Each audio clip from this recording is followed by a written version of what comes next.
Hey guys, subscribe for daily content, and if you're shopping for gear, make sure you check out the description for the newest items at some of the very best online retailers. There's also links for some of the items that I personally recommend. Thanks! What's going on YouTube? Metal Complex here, and today I've got a super interesting knife review slash knife overview to share with you guys. This is the Divo and BladeBinge Tallboy, specifically the dark mode Tallboy. What a huge W this knife is. Not just in terms of the design, which I understand does not, originate with this dark mode. This is just the dark mode version. It's the first time I've handled it. What a win for the design. What a win for the look, and what a win for the price. Wow. So this is S90V and titanium, and the S90V is hardened to 60 to 62. Very, very cool. But wait, with all of this, the build and everything like that, I don't normally talk price right at the beginning. $219, that is stupidly competitive in today's knife world. On top of that, it's really nice. There are tons of companies out there that would have charged $300 for this and probably would have gotten away with it. If it weren't, I don't know why I feel like I have to say, if it weren't for those meddling kids. No, but yeah, like seriously, what a huge win for all parties involved. It's awesome to see that stuff like this is still being made. So if you can't tell, I have a lot of nice things to say about this. Huge fan. It did sell out, to my knowledge, like very, very quickly. I saw a video on Instagram where they talked about, it's hard to gauge how popular something's going to be. They are working on making more. So apparently there are more coming down the road. So I'll link the appropriate links in the description so that you guys can check this out and be ready. Check out BladeBinge. They're awesome. Everything they're doing right now is awesome. Great for the community. Good people behind BladeBinge, and obviously Divo Knives. Awesome group. So please make sure to follow me on Instagram at metal_complex, and thanks to my patrons for supporting me. Let's go ahead and get a measurement of the Tallboy. Tallboy coming in at 8 inches, blade length 3.5, cutting edge 3.25. Just gonna say this real quick. Can you guys do can you do a reverse dark mode version of this next time you got to do black hardware? Keep the blade and the thumb stud the same, but how you guys have it on the box here, unless you did a version like this and I didn't realize it, you should do the whole handle reversed, right? So the black spacer, green ano, tie, like that, it would seriously look like it was glowing. I would love to see basically the dark mode guy look like this, or have an option for that next time. I think that would be super cool. I would buy one. Definitely. But anyways, and I'm bummed out, by the way, because I don't get to keep this. It has to go back to BladeBinge. So, but anyways, let's go ahead and do some size comparisons. Any custom scales you find in this section can be found down in the description under Original Goat and others, up against the 8010 and the 8020.5. You can see here it's not as tall as the 8010, or it's about the same height in blade as the 8020.5. It's just longer. How about up against the Spyderco PM2 and the Spyderco Para 3? And there we go. A lot more handle room there. Actually, about almost the same ergonomic space as the Spyderco the Spyderco Para PM2. Sorry. And then finally, the Benchmade Griptilian, or in this case, the Ritter Hogue and the Hogue Deca. How's the action on this knife? This knife is manufactured by Kubi, and they did an excellent job. Look at all that space for lock bar engagement, which, by the way, is nested. It's steel. It's not a titanium lock bar. It doesn't need to be. Don't expect it to be at this price. So that's great. And on top of that, the action, even if you catch that nub, even if you catch the nub right here, right? Here's where the detent ball engages with the face. Whoever designed this is definitely annoyed by double clutch. So, I mean, I know who designed it, but I'm just saying, like, all parties involved, these are knife people making knives. It's not, we exist in a time period where people who are not real, like in our community, everybody who's designing knives is really, really into it. We do have some companies and organizations who have squeezed into the knife community, and they're designing knives, and they're clearly not knife people. I'm not going to name any names, but you know when you handle something and you're like, who is this designed by? Is this designed by somebody who collects stamps? No offense to stamp collectors. I'm just saying, you're probably not super enthusiastic about knife design. But anyways, yeah, no double clutch there. Or you can scoot back a bit and catch this forward choil Easy. We can also use the opening hole. We can use the thumb studs. The D10 is tuned perfectly. You can reverse flick it with the thumb stud. You can do the little Spidey drop, right? If you want to. That's cool. This is ridiculously easy to manipulate. The action is fantastic. It's only going to get better. Just great. I have no issues with any of this. It is awesome. Let's do carry profile thickness up against the Spyderco Para 3. Not super thick. About the same length and height up against the PM2 and the Para 3. This is a pretty easy full-size knife to carry. It is more compact, I'd say, than your typical full-size knife, just given the more narrow, height of the blade and frame. It's just not, it doesn't feel delicate, which is cool. It's a nice balance there. Let's go ahead and do a hardware check. I'm going to get out my tools. As per usual, my tools are very inexpensive and very recommendable. You can find them right down in the section of my description that talks about the tools I use on this channel. You know what? I bet you everything's going to be T8. And it appears to be that is the case. Look at that one screw slotted for that. Why is it slotted? So you have an option between the extra wire clip that it comes with, extra screws too. Nice. Thank you. It's ridiculous to me how many companies are like, here's all the hardware you get is what comes on the knife. Screw you. Just include more hardware. Every company should include additional hardware. It doesn't always have to come with an extra clip, right? But just a few extra body screws. How many times you guys lost a screw in the carpet? Doesn't that just make you want to pull your eyebrows off your face? God, it's nice to just have extra hardware. They're all T8, even a thumb studs, if you want to take those off. 1 screw for the clip, 4 screws for the frame, T8, reversible. Just awesome.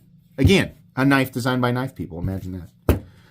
Let's go ahead and weigh it. What are we looking at for materials? A lot of titanium, a steel nested lock bar, and an S90V blade. Titanium backspacer and pocket clip. I'm going to guess this weighs 4.3.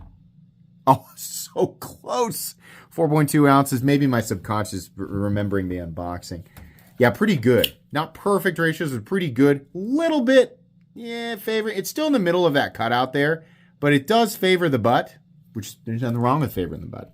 But your knife's going to be a little bit off balance. Not bad, not a big deal. I don't really notice it after a bit. Let's go ahead and measure the blade stock thickness. I'm going to guess that's about 125. Let's see. Let's find out.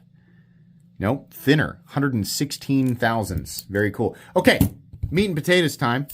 Not necessarily a profile that's never been done before. It has. But a good utilitarian profile. They made good use of this blade shape. Made it look good. Made it flow with the design. I love this almost like radar. That's what it makes me think of, is radar or ripples in a pond, right? It's just cool. Shockwave, bomb drop, whatever.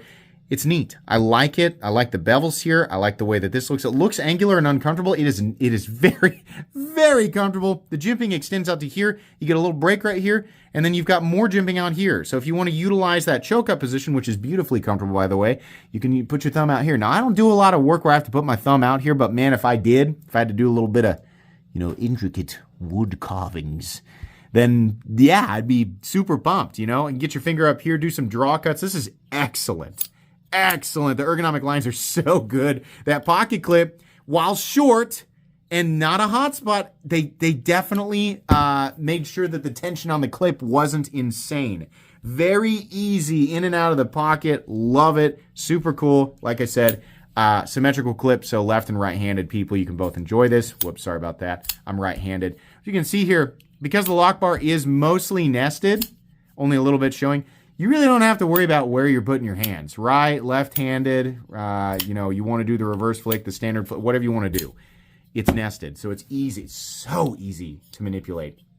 The thumb stud almost completely clears the cutting path, just a little tiny bit. I don't really care that much because it's so close. They kept everything off the blade just so you could enjoy it. It just says S90V, and then we have the tiniest little logo here for the Divo knives, which is really classy. I love when companies are like, people know who we are. We don't need to like blast our logos all over the blade. We just want them to enjoy the knife. That's what I hear in my head when I look at this is, knife people who just want to make an awesome product for the community to enjoy, and they're not trying to like shine some big light on themselves. I think that's cool. I also really like the packaging on this. I think this looks awesome. Really neat. The blade has a hollow grind, so it's nice and thin here, and whoa, man, is that thing ready to cut. And S90V 60 to 62, that's beast mode, man. I mean, this isn't like a knife that you're going to go out and like pummel. It's a blade that you're going to get out and look at and appreciate and just enjoy as a knife enthusiast. And then the bonus is that the edge will last and last and last at that HRC. The only thing that I think could have made this better, I'm not going to count it off because of their price. This is a PVD coating. It's fine. It's one of the better coatings out there. The problem is it's nowhere near as good as DLC. Again, I'm not counting them off because they priced it appropriately. Had they priced this higher, $275 or so, I said it needs to be DLC, right? If they make a DLC version of this, that's the only thing that would make it cooler. A satin. Can you imagine a satin DLC on this thing? Ooh, man. But it's fine. PVD is fine the way that it is. It's not going to hold up as well as DLC, but as far as coatings go, it's in the top 3. So I don't have a problem with that. I don't know, the PVD always feels a little more grippy than a satin finish or a satin DLC. So you might slow you down slightly cutting. I don't know. I don't really notice it that much. I mean, if you really want to get into the weeds of that technically, that'll be the case. I love the accents by this, if you want to call it like cyan or, you know, Tiffany blue or whatever you want to call it, robin's egg. I mean, it's depends on where you're at. Like here it's more robin's egg, here it's more green, right? Just looks so good up against black. It really looks like it's glowing. I wish that you guys had done the screws or the pocket clip. I think the pocket clip should have been green, but everything else I think is just fine. It just looks great. Pocket clip is also really nice in terms of the ramp, right? Even though it's on top of the texturing is not enough to slow it down. You have a stop pin located in its traditional position. Lots of shouldering. So nice deep shouldering, no blade play up, down, left to right, no lock stick, no pivot lash. Beautifully smooth in there. Runs on bearings, you probably could have guessed. Sorry, my kids are playing some game upstairs. You can probably hear them through the ceiling. Yay, spring break. Yay, yay, awesome. Anybody work at home? Your kids are on spring break? It's so great. It's such a magical thing to have your children here all day, every day, for a whole week. Yay. Can't wait till summer. Anyways, I love my kids, but whoa, man, they got 2 hours of calm, and then it's 6 hours of chaos. Anyways, perfect centering. Perfect centering. Oh, yeah, that's perfect. It's really good. No detent lash, so excellent there. $219. Do I recommend it? Absolutely, I do. This is stupidly competitive. I also want people to use this as a reference point when there are collabs and projects in the future. Obviously, different companies charge different prices, but if part of the reason that they were able to get the price down to $219 on something like this was because of Kubi, then I suggest that people start looking to Kubi more for projects, because it seems like a lot of other companies will charge an assload to do something like this, and then it ends up just being kind of a crappy deal for the consumer. So I think that we should all remember this, and we should point to this knife when other companies are making essentially the exact same thing and charging way more for it. I'm not saying that knives can't cost more. I'm saying if they're going to cost more, then they should bring more to the table. So at this price, $219, I think that's more than fair.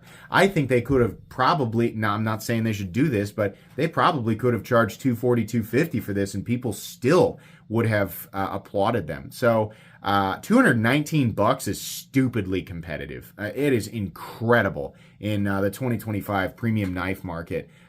So yeah, this is wonderful. This was a huge win. I essentially have zero complaints. I think it's awesome. Highly recommendable knife. I know it's sold out right now. Just wait. Apparently they're going to do more. You get a chance, pick it up. It's awesome. I would recommend the dark mode version because I think this just looks super, super cool. please make sure to follow me on Instagram at metal_complex. If you enjoyed this video, leave a like. If you'd like to check out my other content, I do, of course, have lots of videos of knives that are either expensive or inexpensive that I do or don't like, so check those out. And if you enjoy all my content, go ahead and click on that Metal Complex logo right there and subscribe, because there's definitely more coming. Thanks again for watching, everybody, and have a great day.